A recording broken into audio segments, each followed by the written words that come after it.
This Family Life News podcast is made possible by the support of listeners like you.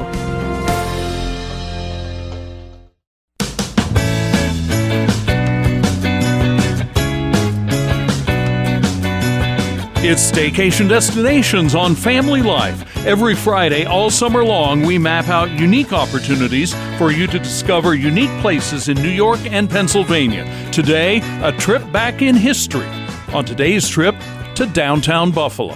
Hello, my name is Spencer Morgan. I am the Executive Director for the Theodore Roosevelt Inaugural National Historic Site in Buffalo, New York. What have you discovered about Teddy Roosevelt that was particularly interesting or intriguing to you? Just to kind of set the scene here, let's put this place in its historical perspective. At the turn of the last century, in 1901, Buffalo was the gateway to the West in a lot of ways. In September of 1901, President McKinley was sadly approached by an assassin who mortally wounded President McKinley. At first, it was thought that McKinley would survive, but it became very evident about 8 days in that the president was going to pass away. They sent for Teddy Roosevelt, who rushed to Buffalo, down the mountains of the Adirondacks, and hopped on a train. And he was greeted by his friend Ainsley Wilcox, and that's where he stayed when he came back as the new president. And that's the site we have here today, is 641 Delaware Avenue in Buffalo.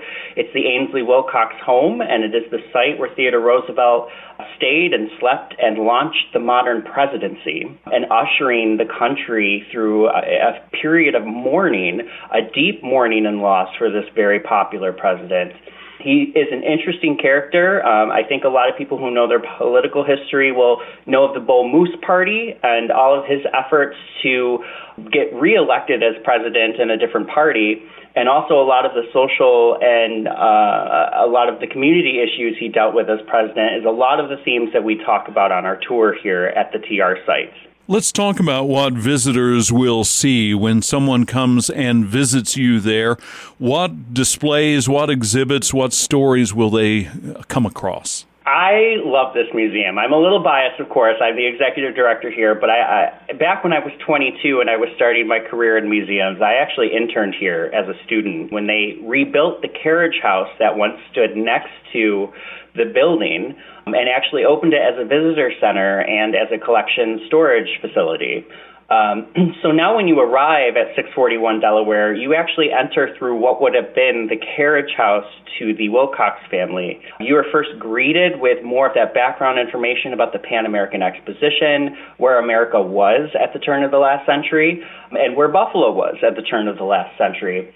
And it really sets the stage for what the 20th century would become, especially with the modern presidency that Roosevelt launched from this site. And then you will actually go into a room that was once a music room here on the site, but has been converted into an issues theater where we talk about the key issues that Teddy Roosevelt was facing as this new young president. They include immigration and urban poverty, racial and social justice, environmental conservation and environmental justice, big business and labor relations, the role of U.S. in global affairs, and the threat of war overseas. I mean, if you look at any news channel today, you're going to see a very similar theme in 2024 that we would have seen in 1901. These are all hot topics in our world right now. Theodore Roosevelt was one of the very unique presidents in American history. The Rough Rider, the image of him being a bodybuilder and an adventurer. Can you tell the story about what kind of a non-traditional politician Teddy Roosevelt was? You know, honestly, the thing that I like most about him and the Roosevelt family in general is they were very down to earth. Even though he did come from a place of privilege. I mean, the Roosevelt family was a very privileged family at the turn of the century in New York society. He was very down to earth, and I think he and his first lady, Edith, they both brought to them more of an understanding of where America was at the time and an understanding of what family life was at the turn of the century. You know, they were very healthy eaters, for example. They were what we would consider vegetarians until he became president. And then, the busy job of president, eating all of that rich food in the White House and eating all the meals that were provided for him, that's really where we saw him gain the weight he so famously is for, this robust president that we see in a lot of the political cartoons. That's not how he always was. He was very athletic. He was very outgoing. He was a conservationist. Honestly, it's such a shame that we only had him on this world for as brief a period as we did. He sadly passed away at the age of 59. Spencer, when people want to find out more or get details about your museum, what's the website people can look for? Oh, it's so easy. So, we have a long name here. So the one thing that we pride ourselves on is being able to call ourselves the TR site. And our website is trsite.org. That's TRSITE.org. The short version of Theodore Roosevelt inaugural site, and Spencer Morgan directs that site now for the National Park Service. Thanks so much for coming along for Staycation Destinations. I'm Greg Gillespie. Buckle up and enjoy your journeys.